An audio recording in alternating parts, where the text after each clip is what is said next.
Depression पर मैंने depression freezing point पर कुछ क्वेश्चन कराए थे क्या आप लोगों नहीं, क्वेश्चन नहीं हुए। तो मैंने आपको कुछ फार्मूला बताया था डिप्रेशन फ्रीजिंग पॉइंट होता क्या है, किसे कहते हैं, और डिप्रेशन फ्रीजिंग पॉइंट का मैंने आपको फार्मूला बताया था, एक बार फिर से देख लेते हैं। डिप्रेशन फ्रीजिंग पॉइंट क्या था, del T F is equal to, मैंने कहा था टी नॉट वाला टर्म क्या आएगा, पहले आएगा, ठीक है, क्योंकि वो लाने वाली होगी टी नॉट है, माइनस क्या होगा, टी एफ होगा। डेल टी एफ क्या है, मैंने बताया था डेल टी एफ होता है depression freezing point, T not क्या होता है, टी नॉट ऑल्सो एफ होता है freezing point of pure solvent, T F क्या होता है फ्रीजिंग पॉइंट ऑफ सोल्यूशन, यानी सोल्यूशन की बात है। फिर मैंने बोला ये कोलिगेटिव प्रॉपर्टीज है, तो अगर कोलिगेटिव प्रॉपर्टीज है तो डेल टी एफ जो है मोलैरिटी पर डिपेंड करती है। यहाँ से मैंने आपको बताया था del T F is equal to, formula आता था के एफ इंटू मोलैरिटी, ऐसा एक फार्मूला मैंने आपको बताया था, ठीक है। के एफ क्या है, के एफ बताया था मैंने कि आपका मोलर डिप्रेशन कांस्टेंट है, क्रायोस्कोपिक कांस्टेंट है, मोलैरिटी मोलैरिटी आप लोग कैलकुलेट कर सकते हो, अगर क्वेश्चन में मास ग्राम में है तो आप लिख सकते हो W into 1000 divide by molar mass into capital W, और क्या है वो आप इस फार्मूले में रिप्लेस कर सकते हो, ठीक है, यहाँ पर, और डेल्टियम निकाल सकते हो, ठीक है। तो यार बात की थी, आज हम लोग क्या करेंगे, इसके ऊपर एक क्वेश्चन मतलब देखेंगे, एक दो क्वेश्चन सॉल्व करेंगे, ठीक है, और देखते हैं क्या है फ्रीजिंग पॉइंट। तो नोट करो question.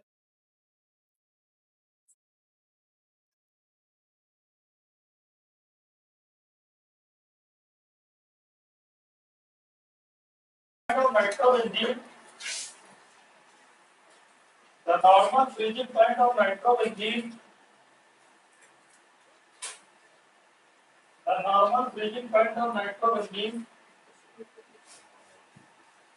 is 278.82 Kelvin. The normal freezing point of nitrobenzene, the normal freezing point of nitrobenzene is 278.82 Kelvin.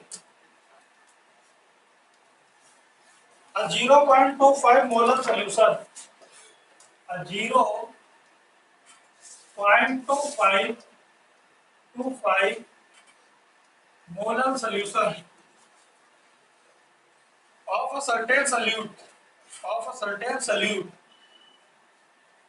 of a certain solute in nitrobenzene, causes the freezing point decreases 2 degree. Causes the freezing point decreases 2 degree. Causes the freezing point decreases 2 degree. Calculate Kf. Calculate Kf. Calculate Kf. तो ये है, यह question है जो depression freezing point पर है, और ये हम लोगों को करना है।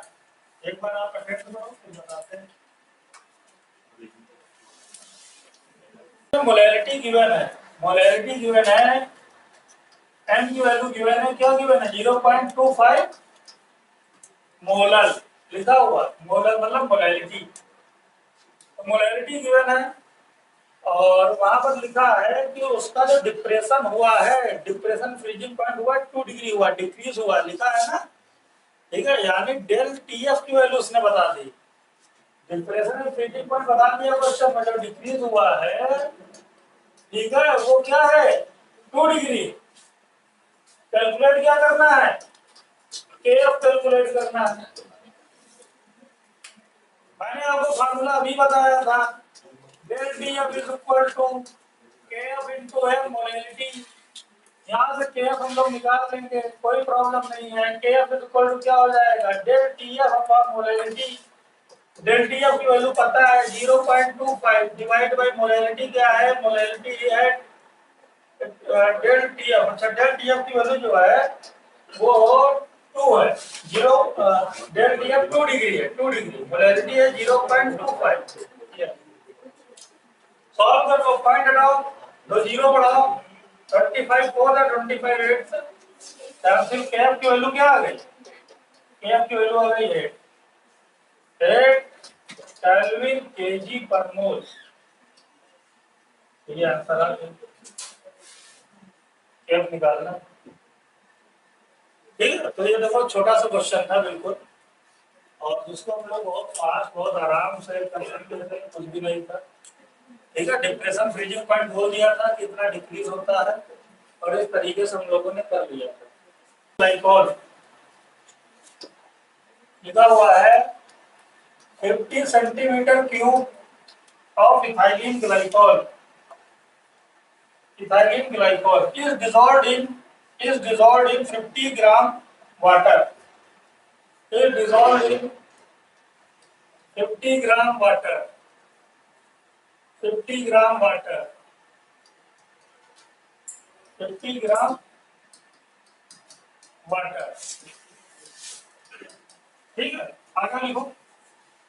Is dissolved in 50 gram water.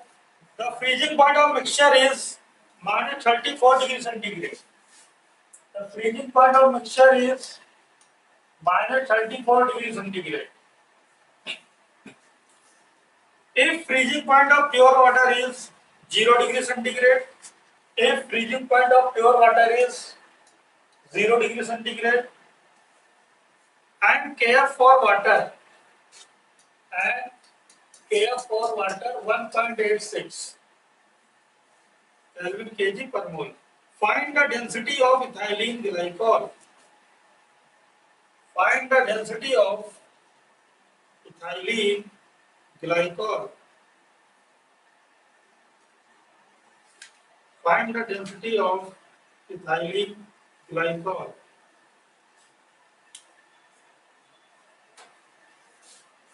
तो ये क्वेश्चन अटेम्प्ट करना है और इसमें बताना है डेंसिटी ऑफ इथाइलिन ग्लाइकॉल बताना है, इथाइलिन ग्लाइकॉल की डेंसिटी बताना है। अटेम्प्ट करो इसको जल्दी से, देखो कौन का वैल्यूम गिवन है क्वेश्चन में, वैल्यूम कितना गिवन है 50 सेंटीमीटर क्यूब। अच्छा ठीक है, प्रेजेंट इन 5 ग्राम H2O लिखा है, यानी यहाँ पर वाटर का मास गिवन है, कहने का मतलब कैपिटल W गिवन है, वाटर सॉल्वेंट होता है ना, तो कैपिटल W गिवन है 5 ग्राम। अच्छा ठीक है, Kf गिवन है, और यहाँ से देखा जाए तो सॉल्यूशन की बॉइलिंग पॉइंट गिवन है, कहने का मतलब Tb गिवन है, कितना गिवन है -34 डिग्री सेंटीग्रेड, और प्योर सॉल्वेंट का भी गिवन है T नॉट। अच्छा बी क्यों लिख रहे हैं हम लोग, फ्रीजिंग पॉइंट की बात कर रहे हैं तो एफ लिख लेंगे। ठीक है, बी लिखने की नहीं जरूरत है। तो यहाँ पर गिवन है भाई TF ये गिवन है, और T नॉट एफ क्या गिवन है 0 डिग्री सेंटीग्रेड।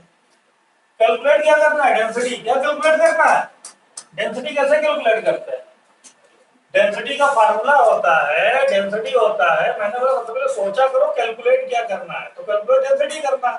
और डेंसिटी क्या होगा, डेंसिटी होता है given mass divide by volume, mass upon volume होता है डेंसिटी। यानी कि अगर हमको डेंसिटी कैलकुलेट करना है, वैल्यूम क्वेश्चन में गिवन है, अगर हम लोग मास को कैलकुलेट कर लें तो डेंसिटी आ जाएगी। अब मास कैलकुलेट किया जा सकता है, कहां से कैलकुलेट किया जा सकता है, मैंने जो आपको फार्मूला बताया, क्या बताया है formula, del TB is equal to बताया था मैंने KF into small W 1000 divide by molar mass divide, और यहाँ कैपिटल ये लगा देंगे। डेल टीबी क्या होता है, डेल टीबी होता है, ठीक है पहले मैंने आपको बताया है टी नॉट एफ, बार बार डी ही लिख देते हैं, T naught F minus T F. ठीक है, ये ज्यादा याद आ रही है, कोई बात नहीं।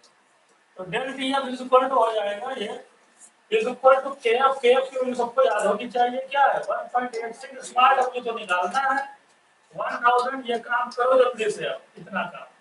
Molar mass ethylene glycol, ethylene glycol का मोलर मास कैलकुलेट कर लो, वैसे मुझे तो याद ही है 62। ठीक है, ये सब चीज जितना अच्छे जल्दी याद रहे उतना कम टाइम लगेगा, तो 62 हो जाएगा इनटू कैपिटल डब्ल्यू, क्वेश्चन में गिवन है क्या 5 ग्राम, और यहाँ पे टी नॉट है माइनस टी एफ की वैल्यू पुट कर दोगे, टी नॉट है 0 माइनस फिर ऑलरेडी माइनस, यानी ये क्या हो जाएगा प्लस हो जाएगा। ठीक है, देख लो अब क्या है, केवल कैलकुलेशन करनी है छोटी सी, तो कैलकुलेशन कर लो और आंसर आ जाएगा। ठीक है, तो यहाँ से क्या हो जाएगा 34, जो हो गया 34 इज इक्वल टू, ठीक है, लिखा रहने तो कोई प्रॉब्लम नहीं है। चाहो तो यहाँ पॉइंट हटा दो, ऐसे पॉइंट हटाओ तो दो जीरो आ जाएंगे, दो जीरो का दो जीरो कैंसिल कर दो, 5 1 का 5 2 का, और 2 1 का 2 30 बन गया, ऐसे कैंसिल कर दो। तो इस तरीके से क्या हो जाएगा, यहाँ पर हो जाएगा 186 इंटू डब्ल्यू डिवाइड बाई क्या हो जाएगा 31। ठीक है, सब तो कैंसिल कर दिया, 31 बचा नहीं। अब यहाँ से क्या करना, डब्ल्यू निकाल लेना है। तो बताओ भाई, डब्ल्यू निकालो, डब्ल्यू इक्वल टू क्या जाएगा, डब्ल्यू इक्वल टू हो जाएगा, क्रॉस मल्टीप्लाई करा दो, 34 इंटू 31 डिवाइड बाई क्या 186। बताओ क्या आएगा, सॉल्व करो, ठीक है, सॉल्व करो, 31 आ जाएगा, और 31 आया, सही तो है, 2 0 कैंसिल हो गया, 5 को चलते हैं, 2 21, ठीक, ओके, 186 31 ये गया, क्रॉस मल्टीप्लाई कर दिया, 31 34। तो आपने सॉल्व किया, आया किसी का, सही बात है, ये आना चाहिए 56.66। तो यहाँ से क्या आ गया 56.66 ग्राम आ गया, ठीक है। अब अगर ये आ गया तो हमको क्या निकालनी थी, यहाँ पर डेंसिटी निकालनी थी, तो फिर से डेंसिटी का फार्मूला लगाएंगे। और डेंसिटी का फार्मूला क्या होता है, डेंसिटी का formula given mass divide by volume. Mass given है, मास कितना गिवन है 56.66, वॉल्यूम कितना गिवन है, अरे वॉल्यूम क्या है भाई, अरे क्या है वॉल्यूम 50 सेंटीमीटर, 50 सेंटीमीटर। हमारे क्वेश्चन का तो आंसर देना है और एक्स्ट्रा बातें नहीं करनी। तो यहाँ पर क्या है 50 सेंटीमीटर क्यूब, तो क्या हो जाएगा 50 डिवाइड कर दो, देखो दिख रहा है आंसर 1 पॉइंट समथिंग आता ना, और डेंसिटी बहुत ज्यादा नहीं आती, 1 पॉइंट के आसपास ही आती है, ठीक है। तो 1 पॉइंट समथिंग जाएगा, 1 पॉइंट और फिर से 1 टाइम जाएगा, क्योंकि 6 आएगा फिर एक आएगा 1 ही जाएगा, तो क्या हो जाएगा 1.13 ग्राम पर सेंटीमीटर क्यूब। आया ये आंसर, ठीक है। तो ये आंसर आना चाहिए था आप लोगों को। तो इस तरीके से क्या है कि हम लोग क्वेश्चन को सॉल्व कर लेंगे। सबसे पहले मैंने बोला क्वेश्चन बहुत आसान होता है, कुछ प्रॉब्लम नहीं होता है, बस आपको अच्छे से क्वेश्चन को पढ़ना है टाइम दे करके। आप अच्छे से एक बार टाइम दो, उसको रीड करो, फिर आप देखो आपको कैलकुलेट क्या करना है वो लिखो, और जो कैलकुलेट करना भी जो इन्फॉर्मेशन गिवन है वो लगाते चले जाओ, ठीक है, जो इन्फॉर्मेशन गिवन है वो लगाते चले जाओ, कैलकुलेट कर लो। ऑस्मोटिक रिएक्शन नाम तो सुना ही होगा, सुना, ऑस्मोसिस सुना, ऑस्मोसिस आपने बायो में पढ़ा भी होगा, ऑस्मोसिस, ऑस्मोसिस क्या होता है, हाँ बस वही, उसी को ऑस्मोसिस कहते हैं। तो हम लोग पढ़ेंगे ऑस्मोटिक प्रेशर यानी ऑस्मोसिस की बात करेंगे। तो नेक्स्ट कोलिगेटिव प्रॉपर्टीज हम लोग करते हैं, यहाँ से आगे स्टार्ट करते हैं। तो नेक्स्ट कोलिगेटिव प्रॉपर्टीज आएगी जिसका नाम है कोलिगेटिव प्रॉपर्टीज नंबर 4। और ये जो कोलिगेटिव प्रॉपर्टीज नंबर 4 है इसका नाम है ऑस्मोटिक प्रेशर। वेपर प्रेशर पढ़ाया था मैंने, वेपर प्रेशर नहीं समझना, ये ऑस्मोटिक प्रेशर है, अलग है, पानी से डिनोट करते हैं। वेपर प्रेशर राउल्स लॉ बताया था। ऑस्मोटिक प्रेशर, तो ऑस्मोटिक प्रेशर जानने से पहले आपको ऑस्मोसिस के बारे में जानना पड़ेगा कि ऑस्मोसिस क्या होती है। जब आप ऑस्मोसिस के बारे में जानोगे तब पता चलेगा। आपने बायो में तो बहुत ऑस्मोसिस पढ़ा, आप थोड़ा केमिस्ट्री में भी देखो, मुझसे भी देखो क्या होता है, ठीक है। तो क्या होती है ऑस्मोसिस, तो इसके लिए क्या करेंगे हम लोग, एक बनाएंगे डायग्राम, कंटेनर बनाते हैं, रेक्टेंगल नहीं है क्या, चलो इससे काम चलाते हैं।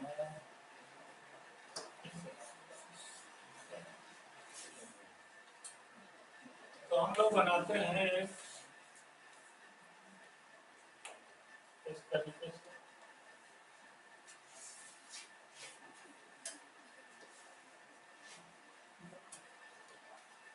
एक कंटेनर बनाया और इसके दो पार्ट करते हैं।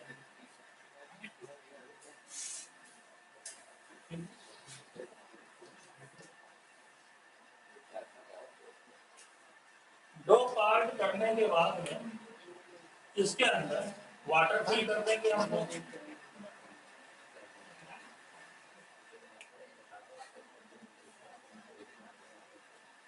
पानी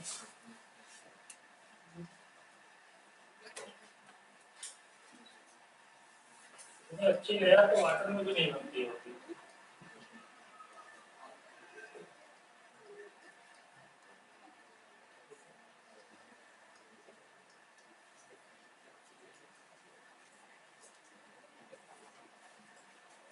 और क्या है, यहाँ पर भी हम लोग कर देते हैं।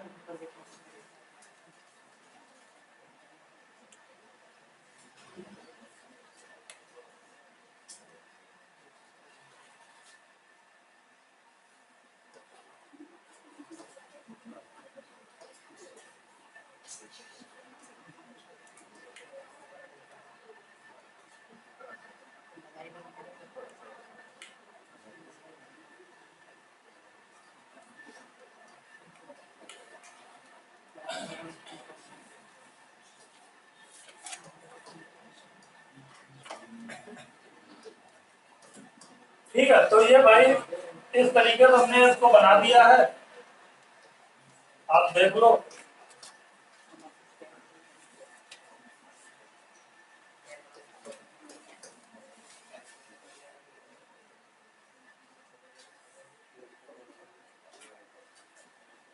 ये जो पार्ट हमने माना है, ये माना है pure solvent. Pure solvent, pure solvent मतलब प्योर वाटर है, प्योर सॉल्वेंट।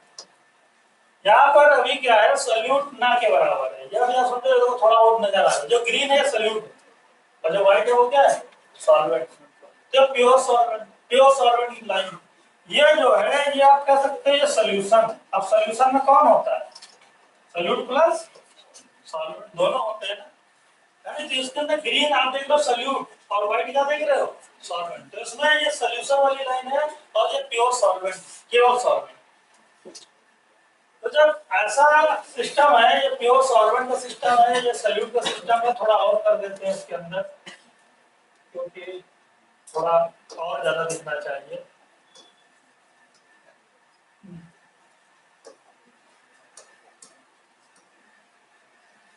तो आप मुझे बताओ इसमें वाटर का फ्लो किस साइड से किस साइड में होने वाला है, ठीक है।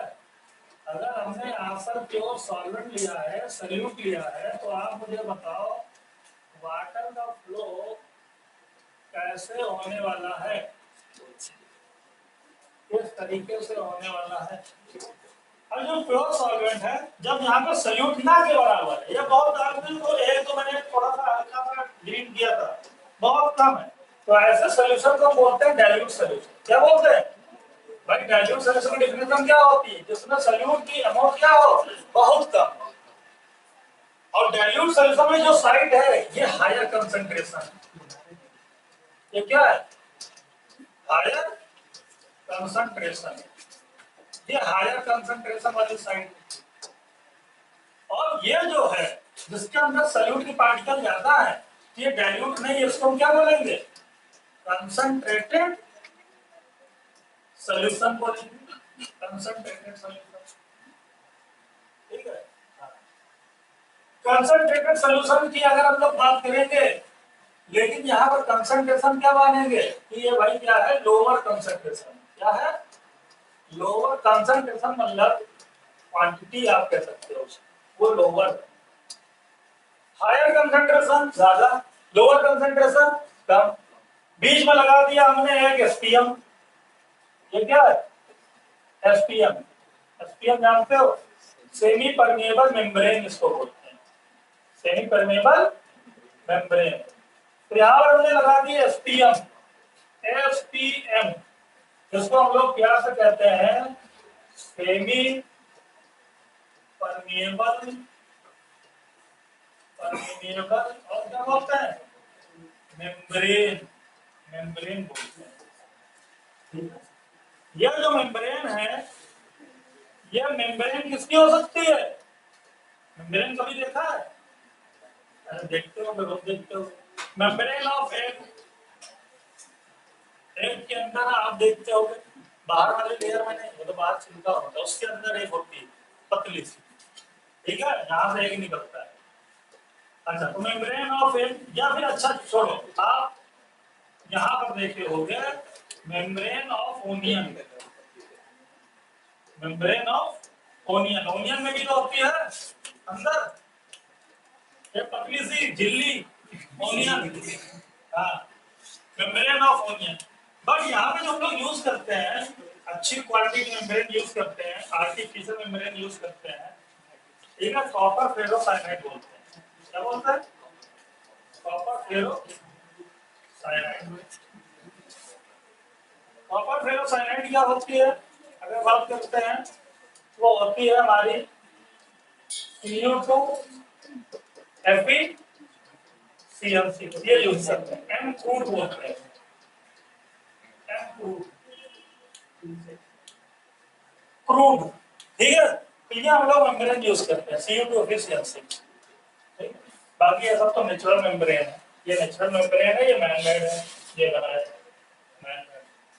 अच्छा, तो ठीक है, क्या होता है जब इस तरीके का अरेंजमेंट होता है, हम लोग देखते हैं यहाँ पर इस तरीके का अरेंजमेंट, अब क्या होता है, वाटर का फ्लो स्टार्ट हो जाता है higher concentration to lower concentration, जब फ्लो स्टार्ट हो जाता है higher concentration to lower concentration, water जाने लगता है इस तरीके से।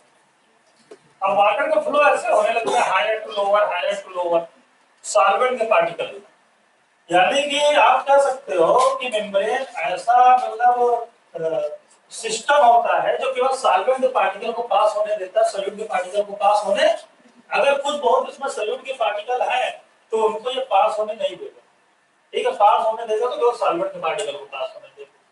तो यहाँ पे क्या है, जब वाटर फ्लो होता है higher concentration to lower concentration with the use of semi permeable membrane. अच्छा, अब ये जो वाटर फ्लो हो रहा है, क्यों फ्लो हो रहा है, कैसे फ्लो हो रहा है, इसके ऊपर कुछ ना कुछ फोर्स अप्लाई होगा तभी तो हो रहा है, यानी एक वाटर मॉलिक्यूल दूसरे वाटर मॉलिक्यूल के ऊपर एक फोर्स लगा रहा होगा। अब इस प्रोसेस में फ्लो ऑफ वाटर जो होता है higher concentration to lower concentration, इसी को बोलते हैं ऑस्मोसिस। इस मेथड को क्या बोलते हैं? ऑस्मोसिस। लेकिन ये जो ऑस्मोसिस हो रही है, जिस फोर्स के थ्रू हो रही है, जिसकी वजह से वाटर एक फोर्स लगा रहा है, आगे की साइड में बढ़ रहा है, वो जो प्रेशर बिल्डअप हो रहा है, उसी प्रेशर को हम लोग बोलते हैं ऑस्मोटिक प्रेशर। क्या बोलते हैं? Osmotic pressure. यानी कि ऐसा प्रेशर जो ऑस्मोसिस कराता हो, क्या कराता हो? ऑस्मोसिस। जो प्रेशर ऑस्मोसिस करा दे उसी को हम क्या बोलते हैं? Osmotic pressure. यानी प्रेशर बिल्ड अप ठीक है to osmosis known as osmotic pressure, उसी को हम लोग ऑस्मोटिक प्रेशर बोलते हैं। और जब ऐसा होता है हायर कंसंट्रेशन से लोअर कंसंट्रेशन में जाता है, यानी कि इसको अगर हम लोग बोले तो हम लोग कह सकते हैं द स्पॉन्टेनियस, क्योंकि अपने आप होता है, हम लोग कुछ नहीं करते। एक हम लोग दो लेवल लेते हैं, ठीक है, जहाँ पर डाइल्यूट सोल्यूशन, जहाँ पर लोअर हम लोग वहां पर रखते हैं, सोल्यूशन वाला पार्ट ज्यादा होता है, यानी कि ये कंसंट्रेटेड वाला पार्ट है, डाइल्यूट वाला पार्ट है। तो spontaneous movement of water start हो जाता है higher concentration to lower concentration through the use of SPM. Through the use of SPM. SPM is the membrane which only pass solvent particle, not solute particle. ठीक है, और इस तरह की जो मूवमेंट स्टार्ट होता है higher concentration to lower concentration, this process is known as osmosis. This process is known as osmosis and the pressure build which build to this type of osmosis known as osmotic pressure. ऐसे pressure को हम लोग क्या बोलते हैं? Osmotic pressure बोलते हैं। फिर ऑस्मोटिक प्रेशर होता है तो ऑस्मोसिस हो जाती है, हायर से कहाँ जाने लगता है? लोअर। लेकिन अब क्या करें, अगर हम लोग चाहते हैं भाई ये जो ऑस्मोसिस हो रही है इसको रोक दिया जाए, ये जो वाटर का फ्लो हो रहा है हायर टू लोअर इस साइड में जो वाटर आ रहा है इसको रोक दिया जाए, तो रोकने के लिए इसके अपोजिट साइड में हायर कंसंट्रेशन के साइड में हमको क्या कराना लगाना पड़ेगा? हमको यहाँ पर एक एक्सटर्नल प्रेशर लगाना पड़ेगा। क्या लगाना पड़ेगा? External pressure. यानी यहाँ से हम लोग क्या करेंगे, बाहर से एक एक्सटर्नल प्रेशर लगा देंगे, यहाँ से हम लोग एक्सटर्नल प्रेशर लगा देंगे, एक्सटर्नल प्रेशर। अब ये जो एक्सटर्नल प्रेशर लगाएंगे और जो यहाँ से ऑस्मोटिक प्रेशर है, अगर ये दोनों प्रेशर बराबर हो गए, क्या हो गए, इक्वल हो गए, सेम हो गए, तो ऑस्मोसिस क्या हो जाएगी, स्टॉप हो जाएगी। क्या हो जाएगी, स्टॉप हो जाएगी, रुक जाएगी। When the external pressure is equal to the osmotic pressure, जब ये external pressure जो बाहर से हम लोग लगा रहे हैं इन कंसंट्रेटेड सॉल्यूशन के साइड में और जो osmotic pressure ये दोनों के बराबर हो गए, वहां से क्या हो जाएगी, ऑस्मोसिस स्टॉप हो जाएगी, रुक जाएगी। और फिर अगर हम ये ऐसा एक टाइम लाएं कि ये जो एक्सटर्नल प्रेशर है ये ग्रेटर हो जाए ऑस्मोटिक प्रेशर से, ये ज्यादा बड़ा हो जाए, ज्यादा लग जाए, इधर से प्रेशर क्या हो जाए, कम हो जाए, यानी एक्सटर्नल प्रेशर ज्यादा हो जाए, ऑस्मोटिक प्रेशर क्या हो जाए, कम हो जाए, तो क्या होने लगेगा, ऑस्मोसिस जो है रिवर्स हो जाएगी। क्या हो जाएगी, रिवर्स। तो यहां से रिवर्स ऑस्मोसिस होने लगेगी। क्या होने लगेगी, रिवर्स ऑस्मोसिस। और जब रिवर्स ऑस्मोसिस होने लगेगी, ठीक है, तो वहां पर हम लोग देख सकते हैं बहुत से सल्यूट के पार्टिकल भी सॉल्वेंट के पार्टिकल में चले जाएंगे, यानी वो एसपीएम से पास हो जाएंगे। इसीलिए जब आप देखते हो सॉल्यूशन को तो इसके अंदर आपको ऐसा नहीं है, इसके अंदर आपको सल्यूट के पार्टिकल भी दिखते हैं कुछ ना कुछ, ठीक है। और वो इसीलिए दिखते हैं क्योंकि वहां पर रिवर्स ऑस्मोसिस भी होती है, जिसकी वजह से बहुत ज्यादा तो नहीं लेकिन पहुंच जाते हैं। इसीलिए मैंने इसका भी नाम सोल्यूशन बोला था। क्या बोला था, सोल्यूशन, है ना। इनिशियली तो प्योर सॉल्वेंट होता है शुरुआत में, ये बात है इनिशियली, तब की बात है इनिशियली, शुरुआत में तो नहीं रहता है, प्योर सॉल्वेंट रहता है, लेकिन जैसे जैसे प्रोसेस होता है वैसे वैसे कुछ सल्यूट के पार्टिकल कहाँ चले जाते हैं, कोई क्योंकि कोई भी 100% नहीं होता, 100% भाई इतनी 100% नहीं होती है ना। कहते जरूर है कि मैं केवल सॉल्वेंट ही जाने देता है, लेकिन कोई 100% हो सकता है क्या, नहीं, यानी कुछ ना कुछ तो पास कर ही जाते हो, ठीक है। हाँ, तो जब एक्सटर्नल प्रेशर ज्यादा हो जाता है ऑस्मोटिक प्रेशर से, इसको बोलते हैं रिवर्स ऑस्मोसिस। और रिवर्स ऑस्मोसिस का यूज होता है, आरओ का यूज हम लोग करते हैं, प्यूरिफिकेशन ऑफ वाटर करते हैं ना, आरओ, आरओ नाम सुना है ना, RO, reverse osmosis, purification of water. ठीक है, तो ये डायग्राम है, इसको देख लो, बना लो आप, ठीक है। और इसके बाद में क्या है, हम लोग इसके बारे में लिख लेंगे, बना। बहुत थ्योरेटिकल आपको जानना, वैसे मैंने बता तो दिया कि बहुत जरूरत नहीं है, एग्जाम में पूछे जाते हैं न्यूमेरिकल, ठीक है, जो हमारे लिए जरूरी है। Spontaneous movement of the spontaneous movement of spontaneous, spontaneous मतलब अपने आप, अपने आप, यहाँ पर मतलब कोई प्रेशर लगाने की जरूरत नहीं है, अपने आप मूवमेंट होता है। ये किसका होगा मूवमेंट, सॉल्वेंट है ना, हायर कंसंट्रेशन में कौन है, सॉल्वेंट। तो देखो the spontaneous movement of solvent particles, the spontaneous movement of solvent particles from the region of higher concentration,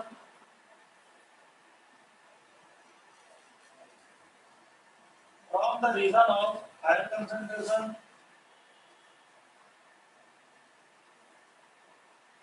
the spontaneous movement of solvent particles from the region of higher concentration, higher concentration bracket में लिख लेना dilute solution, in bracket dilute solution, from the region of higher concentration to the region of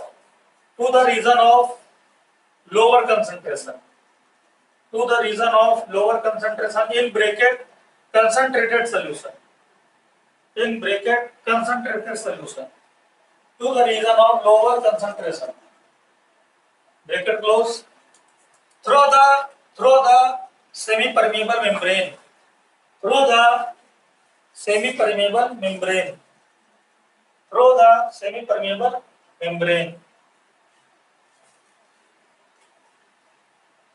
known as osmosis, known as osmosis, known as osmosis, हाँ, तो इसी को क्या कहते हैं, osmosis कहते हैं। हायर से लोअर में जाना क्या कहलाता है, osmosis, डाइल्यूट से कंसंट्रेटेड में जाना कहलाता है osmosis, ठीक है। आगे लिखो नेक्स्ट पॉइंट नेक्स्ट चेंज करके लिखो, SPM is the membrane, SPM semi permeable membrane, SPM is the membrane which only allow to pass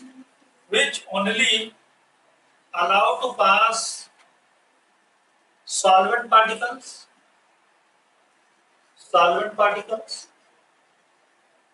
pass solvent particle, not solute particle, not solute particle, solvent particle, not solute particle. Next point लिखो, point change करके next लिखो. The pressure build-up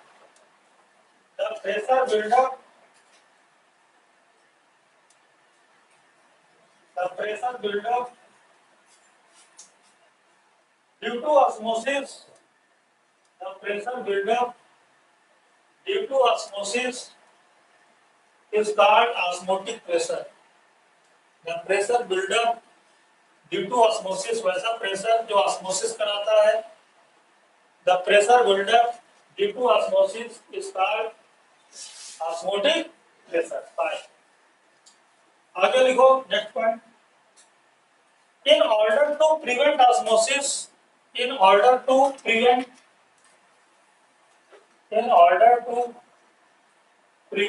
osmosis,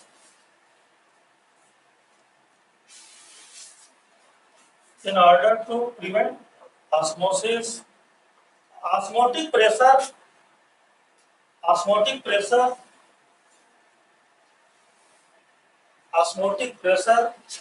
should be equal to external pressure. Should be equal to external pressure. Which is applied by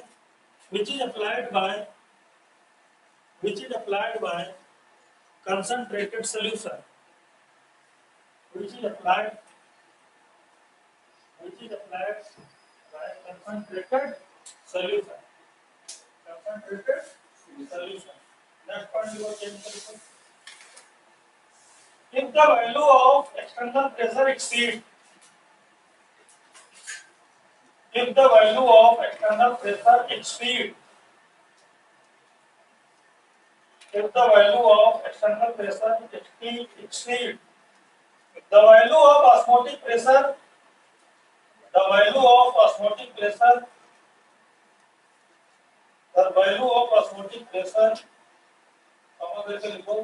the direction of flow of solvent is reverse.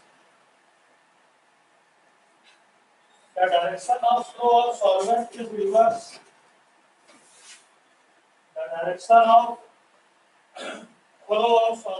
is reverse. And this phenomena is called reverse osmosis.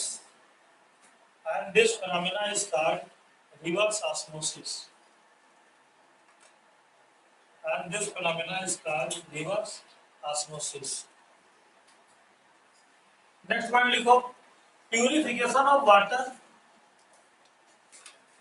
Next point, purification of water.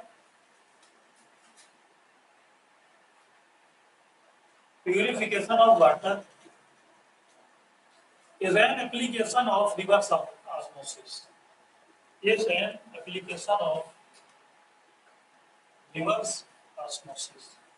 तो purification of जो water है वो reverse osmosis का क्या एक application है, एक आप कह सकते हो एग्जांपल है, एक यूज है जो हम लोग देखते हैं, है ना, प्यूरिफिकेशन ऑफ वाटर. तो आपकी बात समझ में आ गई रिवर्स ऑस्मोसिस क्या होता है? आई बात समझ में? क्या होता है रिवर्स ऑस्मोसिस? जब एक्सटर्नल प्रेशर बढ़ जाए, ज्यादा हो जाए, किससे? ऑस्मोटिक प्रेशर, तो ऑस्मोसिस क्या हो जाएगी? रिवर्स हो जाएगा, बैक जाने लगती है. तो ऐसे ऑस्मोसिस को क्या बोलते हैं? Reverse osmosis. और बाकी ऑस्मोसिस तो जानते हो, spontaneous movement, higher concentration to lower concentration, उसको हम लोग क्या बोलते हैं? ऑस्मोसिस. ठीक है, तो ये होता है ऑस्मोसिस, रिवर्स ऑस्मोसिस. बाकी हम लोग क्या है इसके अंदर देखेंगे, ठीक है, एक्सप्रेशन देख लेंगे जो इसके ऊपर आती है. तो यहाँ पर बात आ रहा है ऑस्मोटिक प्रेशर. ऑस्मोटिक प्रेशर आप देख लो जो ऑस्मोसिस करा रहा है, क्या करा रहा है? ऑस्मोसिस करा रहा है. तो ऑस्मोटिक प्रेशर क्या हो सकता है बेटा, बताओ? ऑस्मोटिक प्रेशर क्या हो सकता है? ऑस्मोटिक प्रेशर किन बातों पे डिपेंड कर सकता है? अगर यहाँ पर बात की जाए तो ऑस्मोटिक प्रेशर की अगर बात की जाए तो अगर आप देख रहे थे तो भी आप देख रहे थे खेल चल रहा था कंसंट्रेशन का, चल रहा था ना, डाइल्यूट था और क्या था, कंसंट्रेटेड था। तो ऑस्मोटिक प्रेशर जो है वो डिपेंड करेगा सोल्यूशन की कंसंट्रेशन पे, तो उसका कंसंट्रेशन कैसा है। यानी ऑस्मोटिक प्रेशर जो है वो डिपेंड करता है कंसंट्रेशन पर, यानी phi directly proportional to C concentration, इस पर डिपेंड करता है।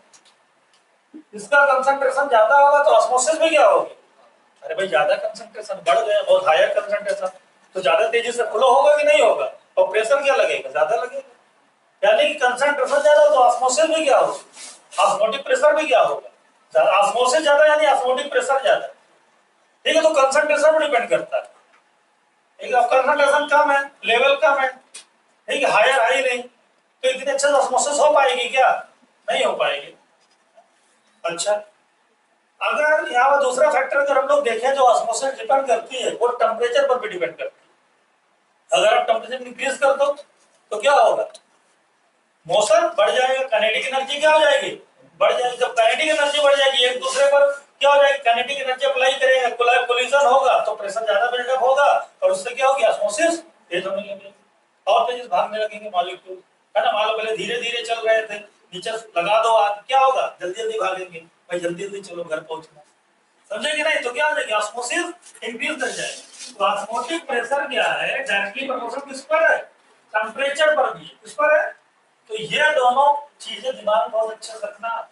ऑस्मोटिक प्रेशर दो बातों पर डिपेंड करता है, किस पर, कंसंट्रेशन पर और टेम्परेचर। अगर इन दोनों इक्वेशन को अगर आप ऐड करोगे ऑस्मोटिक प्रेशर तो फाई डायरेक्टली प्रोपोर्शनल टू हो जाएगा सी और टी, क्या हो जाएगा, सी और टी, है ना। सी पर भी डिपेंड करता है और टी पर भी डिपेंड करता है। तो यहाँ से अगर प्रोपोर्शनलिटी का साइन हटाओगे तो एक कांस्टेंट आ जाएगा, उस कांस्टेंट का नाम रखना आर, तो इसका नाम हो जाएगा क्या, R C T, R C T. इसी को हम लोग ऐसे बोल सकते हैं phi is equal to C R T, phi is equal to, बस ये हमारा मेन फार्मूला आ गया ऑस्मोटिक प्रेशर। फाई जो है ऑस्मोटिक प्रेशर है और ये हमारा सबसे इंपॉर्टेंट फार्मूला निकल करके आ चुका है, phi is equal to C R T. जहां पर बात आती है कि सी क्या है, तो सी मैंने पहले ही बताया है, क्या है, कंसंट्रेशन। अच्छा, कंसंट्रेशन को हम लोग एक नाम से और भी जानते हैं, याद है कि नहीं, कंसंट्रेशन को एक नाम से और जानते हैं, किस नाम से जानते हैं, मोलैरिटी के नाम से जानते हैं। किस नाम से, मोलैरिटी को भी क्या बोलते हैं, कंसंट्रेशन ही बोलते हैं। यानी दोनों बातें एक ही हैं, कंसंट्रेशन बोलो या मोलैरिटी बोलो, और मोलैरिटी का आपको पता ही है यूनिट क्या होती है, मोल पर लीटर, मतलब कंसंट्रेशन की यूनिट रहेगी। तो हम चाहे सी बोले या कैपिटल एम बोले, बात एक है, आप इसमें कभी भी कंफ्यूज नहीं होना। ठीक है, मोलैरिटी या कंसंट्रेशन दोनों एक ही टर्म, तो यहाँ से ये हो जाएगा। अच्छा, अगर आप मोलैरिटी जानते हो तो देखते रहना, लिखते भी रहना बिल्कुल साथ साथ, जिससे कि साथ साथ आप रहो और समझो भी। अगर मोलैरिटी आप जानते हो तो मुझे आप बताओ कि मोलैरिटी क्या होता है। मोलैरिटी होता है number of moles present in 1 litre of solution, यानी वॉल्यूम की बात करता है, मतलब N by V लिख सकते हैं कि नहीं।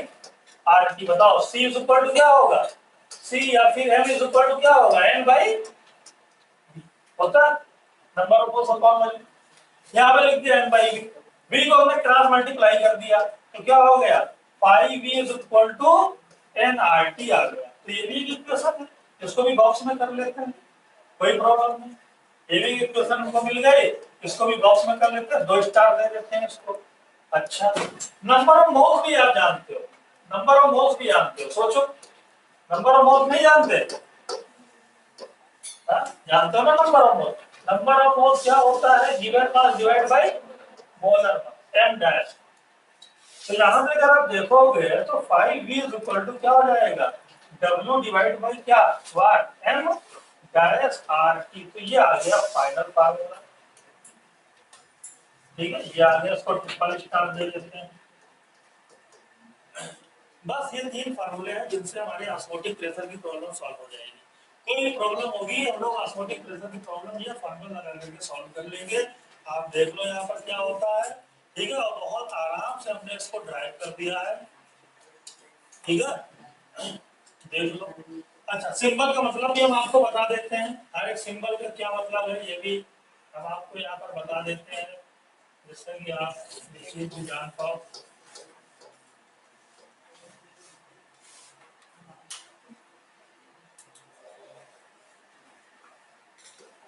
Just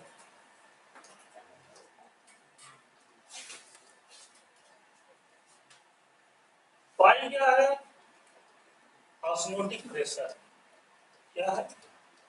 osmotic pressure. ठीक। बी क्या है? वॉल्यूम। किसका वॉल्यूम? अरे मोलैरिटी में वॉल्यूम किसका होता है? वॉल्यूम ऑफ सॉल्यूशन होता है। अच्छा, वॉल्यूम ऑफ सॉल्यूशन। एन क्या है?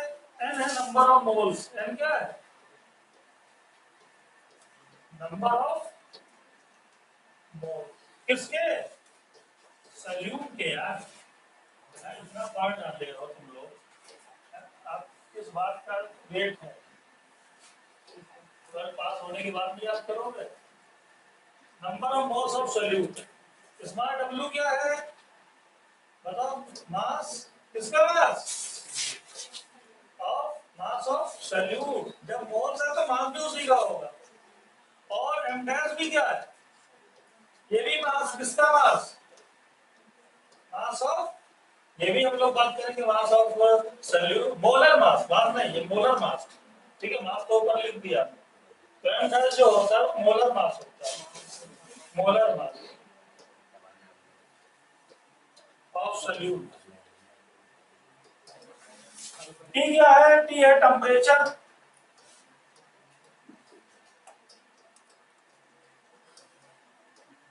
टेम्परेचर इन केल्विन में लेना है आपको, याद है, इन केल्विन।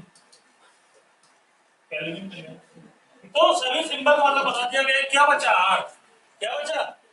आर बचा है। आर तो बताया ही नहीं आपने, तो आर को भी बता देते हैं, कोई दिक्कत नहीं हो। आर को बताने में मुझे क्या प्रॉब्लम है?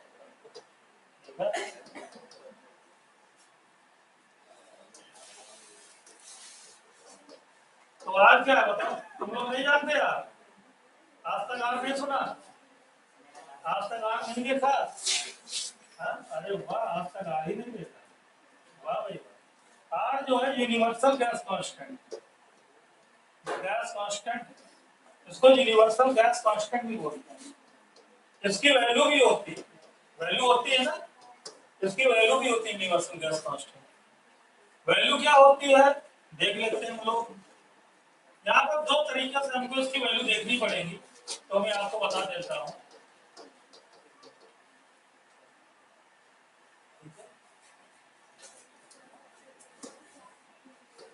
एक जो हम लोग देखेंगे, पहला केस इसमें हम लोग आर की वैल्यू देखेंगे। इसको हम लोग बोलते हैं एटीएम सिस्टम पर। ATM system. एटीएम सिस्टम पर जब हम लोग बात करेंगे तो जो यहाँ पर प्रेशर होगा वो एटीएम में होगा, 1 एटीएम। और 1 एटीएम क्या होता है? 760 mm ऑफ। ठीक है, वॉल्यूम जो हम लोग लेते हैं वो लीटर में लेते हैं। वॉल्यूम, वॉल्यूम जो है वो लीटर में लेते हैं। तो वॉल्यूम जो है हम लोग लेते हैं लीटर। कितना लेंगे? Litre. Pressure ATM, volume litre. ठीक है, वॉल्यूम हमारा लीटर में रहेगा। लीटर या फिर डेसीमीटर क्यूब बोल सकते हैं, डेसीमीटर क्यूब। तो उस केस में जो आर की वैल्यू लिखेंगे वो ये होगी, याद रखना, 0.0821। ठीक है, और इसकी यूनिट क्या हो जाएगी? आर की वैल्यू की यूनिट, यूनिट नहीं याद आ रही। टीवी। तो एटीएम, एटीएम लीटर केल्विन मोल, केल्विन, ठीक है। तो एटीएम लीटर पर केल्विन मोल इसकी यूनिट हो जाएगी। लेकिन अगर हम लोग बात कर रहे हैं यहाँ पर प्रेशर की, दूसरे में यहाँ पर एसआई सिस्टम में बात कर रहे हैं, एसआई सिस्टम, एसआई सिस्टम। तो एसआई सिस्टम में अगर बात करेंगे हम लोग प्रेशर की, तो एसआई सिस्टम में जो हो जाएगा वहां पर हम लोग जो बात करेंगे प्रेशर, तो वहां पर यूनिट हो जाएगी 1.01 इंटू 10 की पावर 5, यानी एसआई सिस्टम में प्रेशर को हम लोग लेते हैं न्यूटन पर मीटर स्क्वायर। किसमें भाई, प्रेशर के सिस्टम में यूनिट क्या होती है, न्यूटन पर मीटर स्क्वायर, इसको पास्कल बोलते हैं, याद है कि नहीं? ऐसा फिजिक्स में यूज होता है, केमिस्ट्री में तो पहला वाला यूज होता है, चैप्टर में तो वही यूज, ठीक है। तो अगर प्रेशर को हम लोग यहाँ लिखते हैं 1.06 × 5 न्यूटन पर मीटर स्क्वायर, ठीक है, इसमें ठीक है, ज्यादा यूज नहीं होगा यहाँ। इसी को बार भी बोल देते हैं, बार क्या बोल देंगे, 1.01 बार बोलते हैं ना, 1 बार 10⁵ होता है, ठीक है। तो इसी को हम लोग बार भी बोलते हैं, ठीक है, 1.01 बार बोलते हैं। चलो अच्छा, यहाँ पर जब हम लोग वॉल्यूम यूज करेंगे, वॉल्यूम इस यूनिट के अंदर, तो मीटर क्यूब में होगा, इसमें होगा, यहाँ पर लीटर में, यहाँ पर मीटर क्यूब में।